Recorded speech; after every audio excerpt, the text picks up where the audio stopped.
Muriqui Instituto de Biodiversidade tem por finalidade apoiar e desenvolver ações para a defesa, conservação e manutenção dos ecossistemas e da biodiversidade nacional, regional e local, por meio das atividades técnico-científicas e de educação profissional e ambiental, visando a integridade dos recursos naturais e a qualidade socioambiental.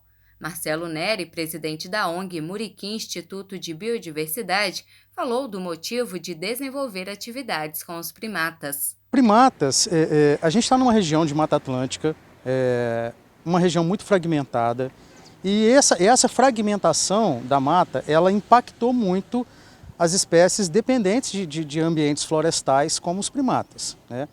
Então isso levou muitas das espécies a risco de extinção, ameaça de extinção e a diminuição da população dessas espécies, né? A exemplo do muriqui, que a estimativa é que tenha cerca de entre 1.000 e 1.000 e poucos indivíduos na natureza, essa espécie que é o muriqui do norte. E aí a gente teve um impacto muito grande recentemente, entre 2016 e 2017, em função da febre amarela, desse grande surto da febre amarela, que acometeu essa região, entre outras regiões, né, mas principalmente essa região, que matou muitas populações, muitos indivíduos de muitas espécies de primatas. Tá? Então, e os primatas, eles são um bioindicador dessas áreas. Então, por isso é importante, por isso a importância de se monitorar essas espécies, não só para a conservação das espécies de uma forma geral, mas para tê-las também como um bioindicador das condições ambientais aí num ambiente fragmentado igual a gente tem hoje. A reserva ela tem um monitoramento, principalmente do muriqui, já há quase 40 anos, coordenado pela doutora Karen Stray, da Universidade de Wisconsin, e ela desde 1984, praticamente, ela vem mantendo essa pesquisa ali, renovando pesquisadores. Então, dentro da reserva, a gente pôde acompanhar muito proximamente assim, o impacto que isso causou. E aí causou realmente um impacto nas 4 espécies que tem lá, porque além do muriqui, tem o barbado, né, tem o macaco prego e tem uma espécie de sagui. Então foi possível observar o impacto que essa virose, né, que essa zoonose causou nessas populações. Com o efeito do surto citado por Marcelo, foi criado um calendário educativo que contou com a participação da comunidade. Devido ao impacto, o grande impacto que a gente percebeu nessas populações, não só na reserva, mas nas áreas de ocorrência de primatas de uma forma geral, né, principalmente no Sudeste aqui, na região Sudeste, surgiu uma pergunta, olha, o que está acontecendo então com as populações de primatas que estão fora da reserva? Né? Porque aqui na reserva a gente monitora, a gente está sabendo que está acontecendo um impacto. Se realmente está acontecendo um impacto parecido com esse, a gente precisa saber para saber qual que é o status das populações desses primatas no entorno então dessa RPPN. Tá? E aí foi daí que surgiu a ideia da gente trabalhar um projeto. E a gente precisava trabalhar, como a gente ia trabalhar um projeto com a comunidade, a gente precisava trabalhar uma metodologia que tivesse a ver, que fosse apropriada para trabalhar com a comunidade. Então a gente desenvolveu um projeto na metodologia Ciência Cidadã, que é uma metodologia aplicada há algum tempo para pássaros, mas muito pouco aplicada para primatas. Então a gente pensou de que maneira a gente poderia desenvolver uma ferramenta para poder trabalhar com as comunidades do entorno. Tá? Foi daí que surgiu a ideia da gente desenvolver então uma ficha de campo na forma de um calendário de parede, onde as pessoas a cada dia, a cada mês pudessem acompanhar o retorno ou a ausência desses primatas em suas propriedades ou nas matas que eles estavam observando. Tá?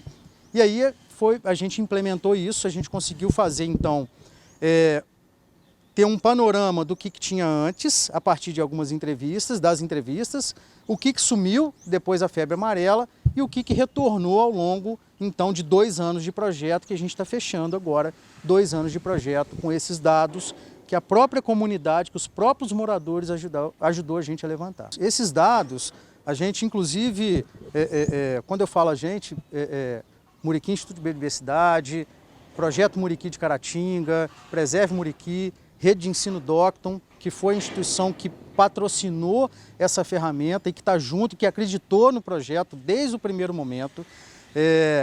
Agora, com todos esses dados, a gente está preparando um artigo científico, está finalizando um artigo científico e que a gente vai submeter a uma revista internacional, né? Então, por que isso é importante, né? Porque não basta só a gente levantar a informação, né, e engavetar os dados depois, né? A informação ela é para servir de parâmetro, de indicador para como a gente pode fazer o trabalho melhor ainda, como a gente pode conservar de uma forma melhor.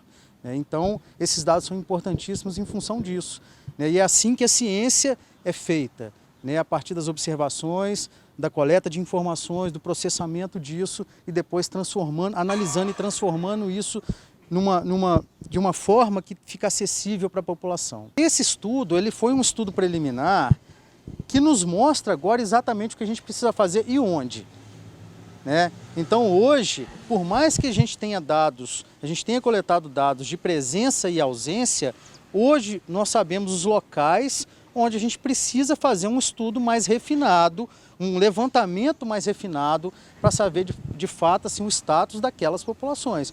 Quantos indivíduos, quais são as categorias, quais são as questões demográficas daquelas populações. Então, como um estudo preliminar, ele foi fantástico porque ele apontou exatamente o que a gente precisa saber. O projeto do calendário deu tão certo que a ONG já está planejando a criação de um aplicativo, em parceria com a Rede Docton. O projeto ele foi muito bem sucedido, assim, né? Muito elogiado, inclusive, no ramo, né? Assim, no meio da biologia, da pesquisa, da conservação de primatas, pela simplicidade da ferramenta e da eficiência que ela teve para o que a gente se propôs a fazer, para as hipóteses e para as perguntas que a gente levantou. Mas ele partiu, todos esses dados, eles partiram de 50 participantes que a gente cadastrou no entorno da reserva, mas agora a gente quer ampliar, então a gente quer envolver alunos, envolver escolas, tanto públicas quanto privadas, e diversas fases do ensino, né? Então hoje a gente vê uma aplicação muito bacana, uma interação, na verdade, muito interessante, muito legal, do ensino com a pesquisa, do ensino com essa ciência cidadã, né, que o próprio nome já fala. Assim. Então ela é uma forma de dar uma ligação entre esses diversos atores, inclusive com a comunidade, né? Então a gente hoje quer envolver as escolas, a gente faz questão, desde um primeiro momento, que a Docton ancore esse projeto, que seja a instituição de ensino que ancore esse projeto e que, mais do que isso, que nos ajude a desenvolver as ferramentas agora que a gente precisa. Então agora, envolvendo escolas, envolvendo alunos, envolvendo a moçada, a gente quer partir do calendário para um aplicativo, né? Porque hoje é a ferramenta que todo mundo usa, que todo mundo tem acesso. Então a gente quer, e é uma ferramenta também que amplia o raio de ação, né, que a gente precisa ter, uma vez que a gente quer também ampliar a área do projeto. Então a gente vai desenvolver, em parceria com a Docton, um aplicativo para quem, ao invés do calendário, as pessoas possam usar ali o celular, o smartphone, para poder coletar e transmitir essas informações. Marcelo Neri aproveitou para reforçar o motivo de trabalhos de preservação como estes. E se você ainda não conhece, por exemplo, a Reserva do Miriqui, aqui pertinho da sede de Queratinga, na estrada de acesso à cidade de Ipanema, veja esse depoimento. Em primeiro lugar, é um local, um dos poucos locais hoje na Mata Atlântica que ainda preservam uma biodiversidade grande, principalmente de primatas, tá? Tem um outro detalhe muito interessante com relação a essa área, que é único aqui nessa nossa região, é a população de muriquis que tem lá. Hoje o muriqui, ele sobrou em 12 locais só na Mata Atlântica, essa espécie. E esse é um dos 12, né? E é uma das populações, é a população mais bem monitorada ao longo dos últimos tempos e que produziu a maior parte do conhecimento que se tem dessa espécie. Então, é um sítio de pesquisa que existe em Caratinga, que às vezes a população não tem essa noção, mas que produziu. Caratinga é um local que produz muita informação científica, muito artigo, muita ciência, né? E eu lembro, eu faço aqui, vou usar as palavras da Miriam Leitão num prefácio de um livro sobre a reserva, é que quando a gente cresce escutando uma grande história, a gente demora a perceber que ela é uma grande história. E é o que acontece aqui nessa reserva. É um patrimônio gigantesco que o município de Caratinga tem e que precisa preservar, né? Existe um remanescente, um resquício de Mata Atlântica, de biodiversidade único nesse município e que realmente não tem mais em outros locais. Sobraram em alguns parques, né, em algumas poucas manchas preservadas, como o Parque do Rio Doce, Parque do Caparaó, mas numa área privada dentro de um município com uma importância igual essa, é uma coisa única de fato e que vale muito a pena as pessoas irem lá e conhecerem. Vale a pena as escolas, as instituições de ensino utilizarem esse potencial, trabalharem esse potencial, trazer isso, né? Porque a gente só preserva aquilo que a gente ama, né? Então, assim, é importante conhecer.